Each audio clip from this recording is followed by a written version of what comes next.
సోనియా గాంధీ వల్లే తెలంగాణ వచ్చిందన్నారు కాంగ్రెస్ నేతలు. రాష్ట్ర అవతరణ దినోత్సవం సందర్భంగా గాంధీ భవన్లో సోనియా గాంధీ కృతజ్ఞత సభ నిర్వహించారు.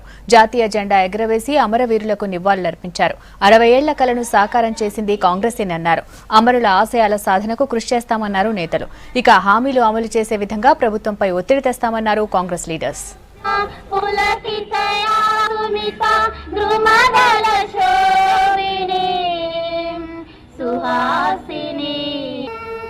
వందే మాతరం వందే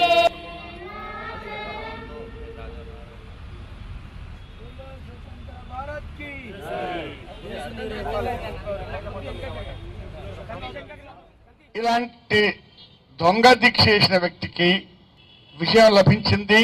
కొన్ని మన పొరపాట్లు కూడా ఉన్నాయి. పొరపాట్లు రాజకీయ ప్రక్రియలో సహజమైనవి, అనివార్యమైనవి. ఆయనకు అధికారం వచ్చినందువల్ల మనకు ఈర్ష్యాభావం లేదు. అంతకుముందు మనం 10 ఏళ్ళు అధికారం అనుభవించాం. మరెవరికి వచ్చిన అభ్యంతరం లేదు, ఆయనకు వచ్చిన అభ్యంతరం లేదు. కానీ వచ్చిన అధికారాన్ని ఏ విధంగా వాడుకుంటున్నాడు, ఈ దినాన్ని మనం ఉత్సవంగా ఇలా జరుపుకుంటున్నామో ఇదొక నిరసన దినం కూడా వాడుకోవాలి. హైదరాబాద్ నగరం నుంచి వేల కోట్ల రూపాయలు అదనంగా రెవెన్యూ వస్తే దుబారా ఖర్చులు వేస్ట్ చేస్తున్నాడు. కొత్త సెక్రటరేట్, ఆ సెక్రటరేట్ వాషింగ్టన్ లో క్యాపిటల్ కంటే బాగుంటుందట. ఈ వెనుకబడ్డ తెలంగాణను బాగుపరిచే ఆలోచన పద్ధత. అధికారంలో ఎవరున్నారని కాదు, అధికారాన్ని ఎలా వాడుతున్నారనేది ముఖ్యం. ఇటువంటి రోజున రాష్ట్ర కాంగ్రెస్ కమిటీ పక్షాన కార్యనిర్వాహక అధ్యక్షుడిగా ఇటువంటి అద్భుతమైనటువంటి రోజుని ఈ రాష్ట్రానికి ఆవిర్భవించడం కోసం కృషి చేసి ఇచ్చినటువంటి సోనియా గాంధీ గారికి రాష్ట్ర కాంగ్రెస్ కమిటీ తరఫున ప్రత్యేకమైనటువంటి హృదయపూర్వకమైనటువంటి ధన్యవాదాలు, కృతజ్ఞతలు తెలియజేయటమే కాకుండా ఈ రాష్ట్రం కోసం ఆశించి పోరాడి అమరులైనటువంటి కుటుంబాల నుంచి కూడా, తెలంగాణ కావాలని కోరుకున్నటువంటి ప్రతి వ్యక్తి నుంచి కూడా, వాళ్ళందరి తరఫు నుంచి కూడా రాష్ట్ర కాంగ్రెస్ కమిటీ శ్రీమతి సోనియా గాంధీ గారికి ఈ గాంధీ భవన్ నుంచి ప్రత్యేకంగా కృతజ్ఞతలు తెలియజేస్తా ఉన్నాం. అయితే స్నేహితులారా, మిత్రులారా, సోనియా గాంధీ గారికి ప్రత్యేకమైనటువంటి కృతజ్ఞతలు, ధన్యవాదాలు తెలియజేసుకుంటూనే ఆనాడు ఆశించి సాధించుకున్నటువంటి ఈ తెలంగాణలో జరుగుతున్నటువంటి వాస్తవ పరిస్థితులు కూడా ఒక్కసారి మనం తప్పనిసరిగా ఈ రాష్ట్ర ప్రజానికానికి తెలియజెప్పవలసినటువంటి బాధ్యత తెలంగాణ తెచ్చినటువంటి కాంగ్రెస్ పార్టీగా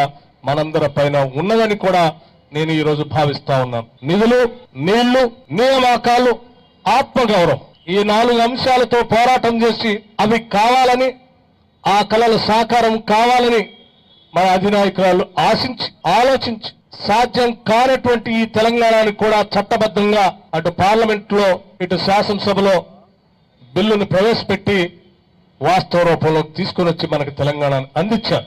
కానీ ఆ నిధులు, నీళ్లు, నియామకాలు ఈరోజు రాష్ట్రంలో ఏ రకంగా జరుగుతున్నాయనేటువంటి ఒక్కసారి ఆలోచన చేస్తే సర్ప్లస్ బడ్జెట్ తో కూడినటువంటి ఈ తెలంగాణ రాష్ట్రంలో ఉన్నటువంటి నిధులు ఈ రోజు పెద్ద ఎత్తున దుర్వినియోగం అవుతున్నాయని చెప్పడానికి నాకు ఎటువంటి సందేహం లేదు.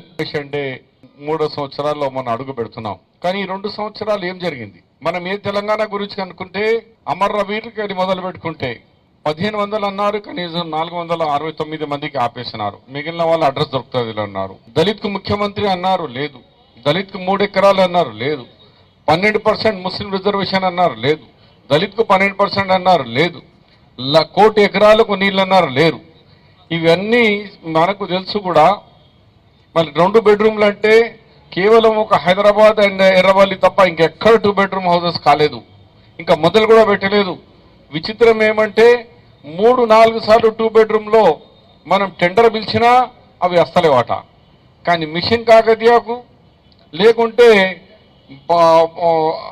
ఇది వాటర్ గ్రిడ్కు భగీరథకు లైన్గా కాంట్రాక్టర్లు వస్తున్నారు.